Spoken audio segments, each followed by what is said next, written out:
غلامان احمد رضا ہے،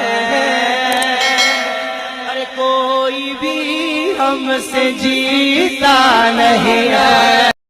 اما بعد، اعوذ باللہ من الشیطان الرجیم، بسم اللہ الرحمن الرحیم۔ قال اللہ تعالی لا الہ الا اللہ محمد رسول اللہ صلی اللہ تعالی علیہ وسلم، والعاقبۃ للمتقین، آمنت باللہ، صدق اللہ العلی العظیم، وصدق رسولہ النبی الکریم، ونحن علی ذلک لمن الشاہدین والشاکرین، والحمد للہ رب العالمین۔ برادران ملت اسلامیہ، پردہ نشین خواتین امت، منبر پر تشریف فرما خطیب و امام جناب حضرت علامہ مولانا محمود رضا صاحب، السلام علیکم ورحمۃ اللہ وبرکاتہ۔ وعلیکم السلام ورحمۃ اللہ وبرکاتہ۔ حضرات، جس وقت سے آپ بیٹھے ہیں اسی وقت سے میں منبر رسول پر بیٹھا ہوں، اس لیے کہ ہم لوگوں نے مسلم بن عقیل کی شہادت اور ان کے دونوں بچوں کی شہادت، جملہ سلطان الشہداء امام حسین اور آپ کے تمام ساتھیوں کی شہادت سماعت کری۔ اللہ رب العزت کی بارگاہ میں دعا ہے کہ مولا تبارک و تعالی اس جشن شہدائے کربلا کو اپنی بارگاہ عالیہ میں قبول فرمائے، اور جتنے لوگ یہاں کے اوپر حاضر ہیں مولا تبارک و تعالی حق سب کی دلی جائز تمناؤں کو پورا فرمائے، آمین۔ کیونکہ اس لیے یہاں بیٹھنا آپ کا رائے گا نہیں جائے گا، یہ بھی ٹائم آپ کا عبادت میں گزر رہا ہے۔ بے شک۔ اور میں نے 7 تاریخ کو اعلان کیا تھا کہ انشاءاللہ میں آپ کے سامنے قاتلان حسین کا انجام بیان کروں گا، لیکن اب وقت کی قلت ہے، کیونکہ اس لیے 2 بجے یہ پروگرام ختم کر دیا جائے گا۔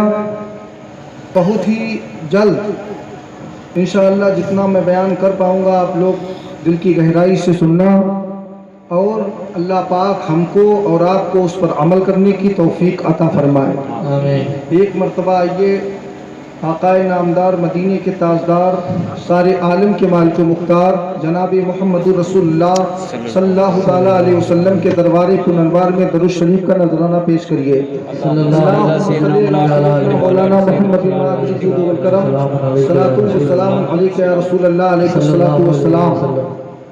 سب کچھ بھلا دیا ہے مگر یاد ہے حسین، سبحان اللہ۔ سب کچھ بھلا دیا ہے مگر یاد ہے حسین، اب بھی ہمارے سینوں میں آباد ہے حسین، بے شک۔ اب بھی ہمارے سینوں میں آباد ہے حسین، اور نکلا تھا جن کے واسطے سورج کبھی کبھی، کیا بات ہے۔ نکلا تھا جن کے واسطے سورج کبھی کبھی، اس بے مثال باپ کی اولاد ہے حسین، سبحان اللہ۔ اس بے مثال باپ کی اولاد ہے حسین۔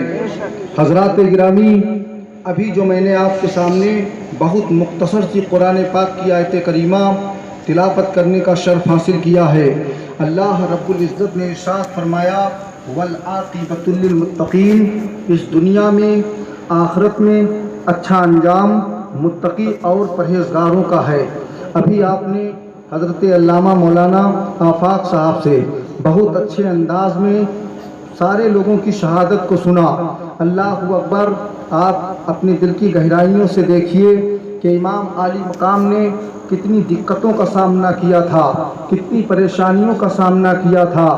ایسی رات ایک آئی تھی اس دنیا کے اندر کہ جو رات نمودار ہوتی ہے، جب صبح ہوتی ہے تو اللہ اکبر، جو لوگ کربلا کے میدان میں بچ گئے تھے تو اہل بیت اطہار حضرت زینب، ام رباب، لیلا اور کچھ چھوٹے بچے چنانچہ امام عالی مقام کربلا کی سرزمین پر تو شہید کر دیے جاتے ہیں، اور شہید ہو جانے کے بعد یہ یزیدی اپنے اپنے خیموں کے اندر خوشیاں منا رہے ہیں کہ ہم لوگوں نے بہت بڑا مارکا حاصل کر لیا ہے، ہم لوگوں نے تو بہت بڑی دنیا حاصل کر لی ہے۔ اللہ اکبر! اب آپ اندازہ لگائیے، اللہ کے حبیب ارشاد فرماتے ہیں کہ اللہ رب العزت نے جب سے اس دنیا کو قائم کیا ہے آج تک کبھی اس کی طرف ابر رحمت کر کے نہیں دیکھا ہے۔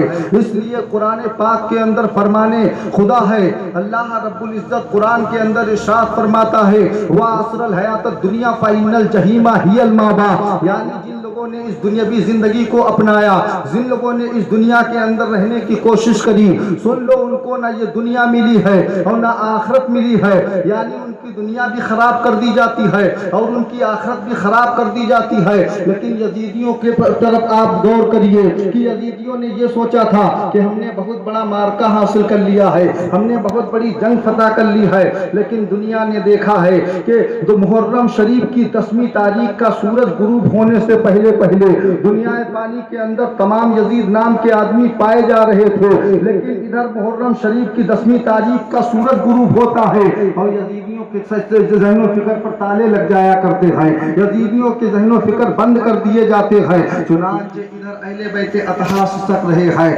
حضرت زینب کبھی اٹھتی ہے، کبھی حضرت زین العابدین کو دیکھتی ہے۔ ایک بیمار زین العابدین بچے تھے جو بخار کی شدت میں تھے، چنانچہ حضرت زینب سوچتی ہے کہ دن کی تاریخی میں تو میں نے اپنے بھائی کی لاش کو نہیں دیکھا ہے، لاؤ رات کی تاریخی میں دیکھ کر کے آؤں کہ میرا بھائی کس حالت میں پڑا ہوا ہے۔ اللہ اکبر! حضرت زینب اٹھتی ہے اور اٹھنے کے بعد اپنی چادر کو لیتی ہیں، اوڑھتی ہیں اور جیسے خیمے سے قدم کو باہر نکالتی ہیں جب تک کہ ایک روحانی آواز نظر آتی ہے، اے زینب قدم کو آگے نہ بڑھانا ورنہ قیامت آنے سے پہلے قیامت برپا ہو جائے گی۔ اتنا سننا ہوا زینب ٹھہر جاتی ہے۔ زینب نے سنا تھا یہ تو میرے نانا جان کی آواز ہے، زینب وہیں کے اوپر رونے لگتی ہے، آنسو خشک ہو چکے ہیں، آنکھوں میں آنسو تو تھے نہیں، اس لیے کہ 3 دن کے یہ لوگ پیاسے بھی تھے۔ چنانچہ حضرت زینب تڑپ جایا کرتی ہے، حضرت زینب رو کر کے کہنے لگی ہے کہ میں نے سنا تھا یہ نانا جان کی آواز آ رہی ہے۔ حضرت زینب نے کہا کہ نانا جان اس وقت تم کہاں تھے جب تمہارے حسین کو ان یزیدیوں نے کربلا کی سرزمین کے اوپر لٹالا تھا؟ نانا جان اس وقت تم کہاں تھے جب ان لوگوں نے اپنے گھوڑوں کی ٹاپوں کو تمہارے حسین کے اوپر دوڑایا تھا؟ نانا جان اس وقت تم کہاں تھے؟ آواز آتی ہے کہ بیٹی زینب میں سارا کچھ دیکھ رہا تھا لیکن اللہ کو منظور یہی تھا، بیٹی زینب رب کو یہی منظور تھا۔ چنانچہ تھوڑی دیر ان کے کانوں تک یہ آواز آتی رہتی ہے، اس کے بعد زینب پھر قدم کو آگے بڑھاتی ہے، وہ روحانی آواز ان کے کانوں سے غائب ہو جایا کرتی ہے جب تک کہ دوسری آواز آتی ہے کہ بیٹی زینب اپنے قدم کو تم آگے نہ بڑھانا ورنہ قیامت آنے سے پہلے کربلا میں قیامت آ جائے گی۔ حضرت زینب کہتی ہیں یہ تو بابا جان کی آواز ہے، وہ آواز حضرت علی کی آواز تھی۔ چنانچہ حضرت زینب تڑپ جایا کرتی ہے، اے بابا جان تم نے تو خیبر کو اکیلے تنہا اکھاڑ دیا تھا جب تمہارے بیٹے حسین کو اس سرزمین کے اوپر یزیدیوں نے لٹالا تھا، اس وقت آپ کہاں تھے بابا جان؟ چنانچہ حضرت زینب سے حضرت علی کہتے ہیں کہ بیٹی میں عالم برزخ کے اندر اللہ رب العزت سے اجازت مانگ رہا تھا، لیکن مصلحت الہی یہی تھی کہ نواسے رسول کا گلا ہو، دشمنوں کی تلوار ہو، خون بہ رہا ہو، دنیا دیکھ رہی ہے اور عشق و عرفان کی روشنی دنیا میں پھیل رہی ہے۔ بیٹی اللہ نے حسین کو کامیاب کر دیا ہے، حسین امتحان دے رہے تھے، اللہ تعالیٰ نے اپنے حسین کو کامیاب کر دیا ہے۔ تھوڑی دیر کے بعد یہ بھی آواز ان کے آنکھوں سے غائب ہو جایا کرتی ہے۔